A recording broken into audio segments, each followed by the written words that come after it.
Hi, Rodney. How are you? Good. What's up? What's up, Stacy? Hey, Good. hey. Happy Monday. Happy Monday. Beautiful start to a beautiful week. Yes. So, everyone, thanks for joining. I'm here today with actor Rodney Damon Collins. He plays Mr. Advocate in our feature film, Mr. Advocate. He also is a producer on the film, and he also has his own works that he directs and produces. So, we'll talk more about that. But, Rodney, tell us about Mr. Advocate first and your character, Nathan. Oh, wow. First of all, Stacy, it is an honor and thank you once again for allowing me to bring your story to life through Nathan.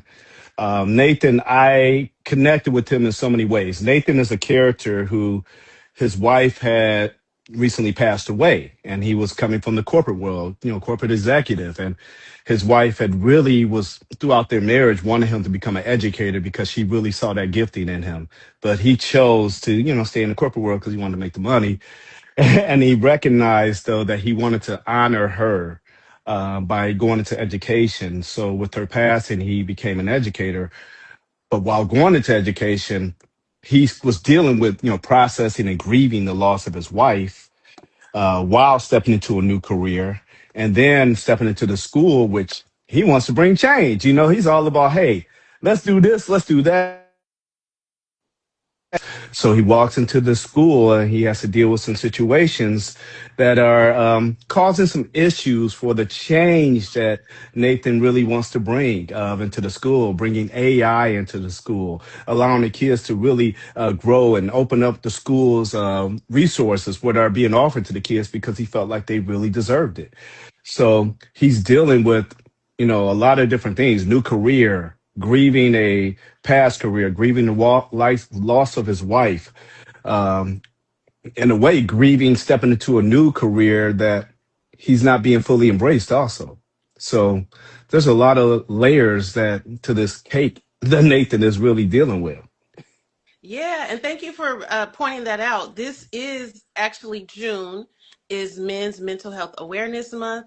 So this film definitely delves into some mental health issues that happen in the character's professional life and personal life. So yeah, I hope that it can help everyone to see the different forms that grief can show itself and Yeah. to seek help when necessary. Yes. So yeah. And well, I just lost my train of thought. That's that's all right. I'll bring the train back in if you need me to. What was it? This okay. So Nathan, have you ever played a character like that? First, tell us how long you've been an actor, and then I want to know if Phew. you had a character like Nathan before. If you look up my acting career, what it says online, it officially started in 2014. So I've been acting 12 years. I'm a member of the Screen Actors Guild. I have over 50 TV and film credits and won a few awards and produced 4 films myself. A character like Nathan, to answer your question, I've never played a character like Nathan before. So it was very exciting when I read the script that you sent me because I connected with him in so many ways, with just even in my personal life. So it was an amazing opportunity. It was an incredible blessing. And it allowed me to even process healing while playing Nathan. Awesome. Well, that's good.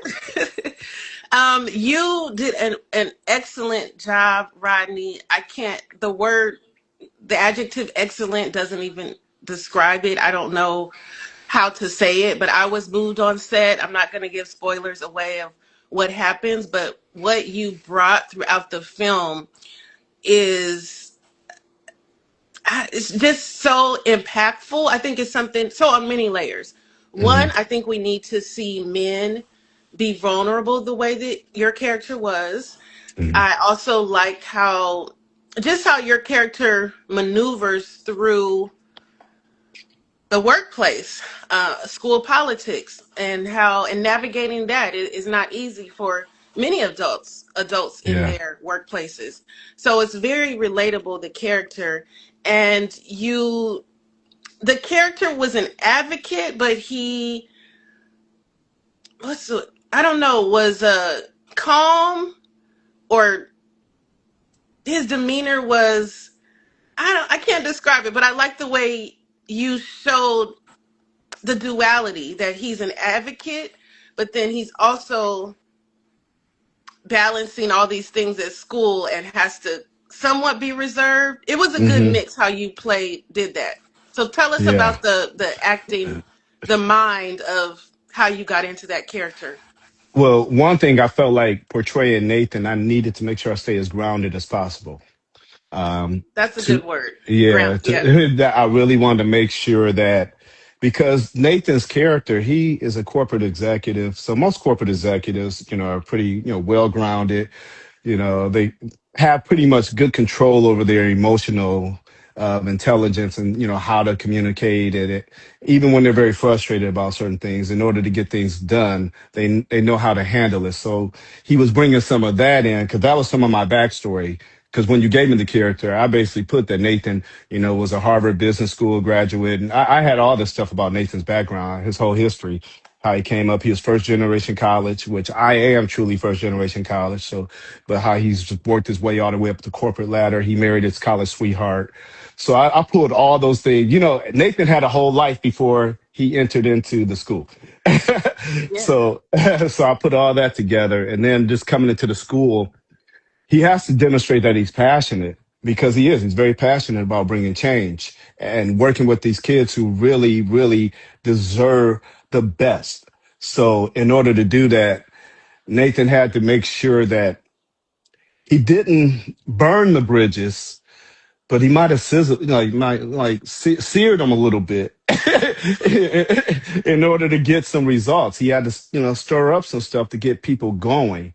And I think that's important, that Nathan's character had those two balances and how to navigate in the school world, coming from the professional corporate world. Yeah, I like that. You said seared, little sizzle. Yeah, look, pan seared, just pan seared. Didn't fry, just pan seared. And and we do, because that's real life. Hey, That hey, is, yep. I'm Hey, sorry. Natalie, that she's one of the actors in our film Sweet Chariot. Yep. We have Mr. Advocate is one of three films in the System trilogy. So Mr. Advocate comes out first, and then Sweet Chariot. So yes, it that is a real life thing that I feel people have to balance sometimes in the workplace. So very relatable character. Now you have this acting career, but you also have directed and produced. Do you want to Mhm. share any of your past projects, current projects, future projects? Yeah, I'll share two that are very close to my heart. Very close, because one was my first project I ever did, and it's called Sleepers. One, I had just learned, just from connecting with so many people in the film industry, on how to really produce a film. I am a student every time I work. So I don't care if back in the day, I did background like consistently back in the day. So I would always try to learn things. I would get connected with the DP. There was one time I was working on NCIS, this was years ago, and they were all looking at the monitor, reviewing the scene.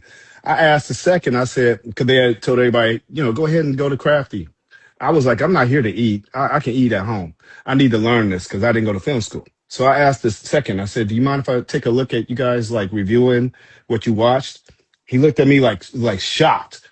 He was like, oh, sure, come on and join us. So I'm standing over there, like right behind them. I'm standing next to LL Cool J, all of them, like watching the watching the scene and stuff. And that's when LL, he actually tapped me. He was like, so what's up? So my man, so you serious about this, huh? I said, yeah, I am. I'm very serious. I was like, this is my life. I was like, my wife is trusting me in this. This is not a hobby. I Hmm. got to make this work. And so he said, okay. He said, man, I say a prayer for you, brother. But he was like one Right. of the nicest people on set. And so, and then I remember talking to Kerry Washington. This was like my first time ever doing anything in production in LA. And I stood next to Kerry Washington for 12 hours on and off in a scene. And I was asking her questions left and right. And she was the kindest person, but she was pouring into me. I've always seeked out mentors. One of my closest mentors, Bill Cobbs, the great Bill Cobbs, who passed a couple years ago. He was the first celebrity to pull me in. Um, when I was moving out here, he gave me his phone number. He was like, "You look me up when you get here." And I'm like, "Yeah, they all say that." So when I got there, I called him. I said, "Yeah, Bill, I'm here now." He was like, "Come on over to the house." I was like, "Come over." I was like, "Okay." So I come over, and Bill spent so much time with me. And he always told me that he's like an uncle. He ain't no grandfather to me. He was like, I'm your uncle. He was like, I may be older, but you just call me, uncle, whatever. He was just so cool. But for several years, Bill allowed me to hang with him wherever he went. So much so that he went into casting offices. This was back in the day with the headshots in hand and the resume stapled on the back. He was like, "You got your resume and stuff in the car?" I said, "Yeah, I do." Because I used to carry it. For those of you guys who don't know, before self tapes, there was a time when you would have to carry your headshot and resume everywhere you go. So I used to have about 20 of them all the time, stapled, ready to go. And he was like, "Hand it to me." He walked it into a casting director and he was like, "She gonna call you one day." And he just winked at me. I was just like, wow. But he introduced me to like Bill Dukes, a bunch of people, Margaret Avery, which I love. She like hugged me and everything. I love Margaret Avery. We had an amazing time, but he took me around all these legends and he allowed them to pour into me also. So get back. I had to tell you that, give you a little backstory. I'm a backstory person for context. It's fine. Yeah, but Sleepers is the first film I ever did. And I sometimes will hashtag myself Black James Bond because I want to play some action films. I really do want to do action films. I love them. I've been loving them since I was a child. So the film was basically I took elements from Mr. and Mrs. Smith, and I took elements from like True Lies back in the day with Arnold Schwarzenegger in the movie, and what else did I pull? I pulled a couple other elements, but I mixed it together and formed my own version of a spy film. So everybody who played in that film, I thank you to this day because we had a super, super tight budget. And like I financed it myself. One of my closest friends uh, allowed me to rent his house. I did. I paid to rent his house. I didn't just use it. I paid to rent his house to use. We shot the film in 13 hours. And yeah, Dave's Judy's. I thank him for he actually helped direct it. And he did a lot of the DP work. He edited and everything. It was just amazing. But we did fight choreography. Um, we actually rehearsed for 3 weeks before we actually shot the film. And it was so much fun. Like after I did that, I was like, okay, I am officially a filmmaker because now I got my first film under my belt, and I'm still turning that character into a graphic novel. His name is Damon Jackson. You know, Damon, my middle name, my wife's maiden name Jackson, so it's a tribute. And I always told my wife that everything I do, I'm going to do some way to honor her because she trusted me in this industry. And then another project is called Wilson Hall. And this because this is the first project I ever produced with my son. It was a podcast. It happened during the SAG strike. And I have to thank my son he wrote 75, I think 80% of it. He's an incredible writer. And then I wrote the rest. And we rented out a podcast studio. We brought in the actors, which my boy Greg, Patrice Fisher, everybody, a lot of actors, a lot of people know who Patrice Fisher is. She's been an actress for a very long time. She came in, she played the professor in the film, yeah, in the project and podcast crime series. My son and I both acted in it. We had, I think, Amira. There's a few other people who are good friends with my son who came in to be a part of it. Then Brad, who's basically like my nephew. He's a writer out here too. But we put together this podcast crime series that took place at a college. It was a mystery murder called Wilson Hall, and it's still playing right now on Apple, Spotify, iHeart, everything. But what that show was, one, me and my son coming together and producing something. Two, yeah, two was is that we took control of our careers. We didn't allow the SAG strike to stop us from working. Because I was still able to work, and I got it up under SAG. Still, I made it. I got it approved by SAG. For those of y'all who wonder, but it was an incredible project, and to watch my son's gifting, and to this day, he is flourishing as a writer, and he's growing even more and more, and he's a good actor too. So those two projects that I was involved in producing and directing are to me, the most dearest ones to me. Okay, cool. I have Yeah. watched Sleepers, Uh huh. and that, yeah, I saw the fight scene. So you must have had a stunt choreographer. Yes, we did. We had two. We had two stunt choreographers, Vanessa and my boy Virgil. They Okay. came. Yeah, they came, and we took 3 weeks of training. We did it at my home. I had to let my neighbors know. I said, if you see fake guns and people fighting, we actually, because they knew I was an actor. I was like, we're doing practice. I was like, don't call the police. Right. But we did it like in the behind my home and in the garage, all kind of stuff. It was crazy. Okay. Hmm. Cool. Yeah, the scenes, they were real action in Sleepers, and people can find that on YouTube, correct? Yeah, it's on my YouTube channel now. It actually has a lot of good views too. If it was longer, I would. At one point, I was going to put it like on Amazon, but just like I say, I'm gonna turn it into a graphic novel. I still want to do more with it. So, God willing, I want to eventually turn that into a project that I get out there because, and who knows, you might be working with me on We'll see. We'll see.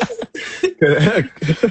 I'm trying to stay in the education space, Hey, but it does have some AI stuff that I'm putting no. in, incorporating some technology, so you might want to be a part of it. Okay, we'll see. We'll see. We'll see. Yeah, yeah, we can do that. Okay. So talk to us about the directing and producing. I think acting probably is your first love, but It it's is. okay. Hmm. So then how did you get started into acting if you want to talk about that? Oh wow. Well, out of college, I wanted to get involved in Cleveland. Mhm. So, but it was just it's just a tough market just to do at the time. Couldn't do it like vocationally. So I got an agent. I was doing some crazy stuff like where I was working at the company. I won't name them so they won't go back and be like, "Wow, you was doing that doing work." But I would get a call from the agent like, "Hey, can you be at this audition at 2 o'clock?" And I would leave the office and go to the audition. And then I actually did a full shoot one day when I was supposed to be at work. Ooh, Rodney.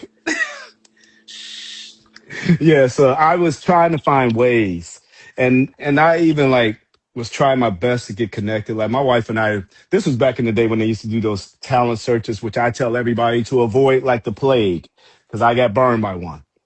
But we went to one that was up in upstate New York, and spent money, just to because I got invited to go. So I'm thinking, oh man, this could be my big break, and it wound up being a poof. But it taught me one that how much I really do want to do this. And I actually after that my daughter and son were born, so I tabled my desires to become an actor. At that point, I was like, I prayed and I was like, God, if you have this for me to do, I trust you'll bring it back to me at some point in life. But I'm gonna let it go because I got a full family in the house. I got two young kids, so I let it go. 20 years later, I'm like, really, God? I was like, you got such a sense of humor. I was like, I'm like not really trying to do this at this point in my life. He Mhm. brought it back to me and I did a play. This was at church, and anybody know the church plays, but our church, we had a high standard for productions, very high. And I played a character. His name was Phil. And I played the character so good, my wife was like, she didn't even recognize me. Wow. Yeah, so she was like, "Wait, do I need to talk to you, or am I talking to Phil?" Because so, and she was like, "I think I need to watch Phil because if Phil is inside you, I got some problems now." So that kind of reignited the flame. Uh-huh. And then I did a film in Columbus. This was before moving out here, called Equal Chances. And I remember driving back and forth from Cleveland to Columbus, whether for auditions or for filming. I would just 2 hours, just jump on the road, go out there, and I would drive back after filming. And I actually did that project for free,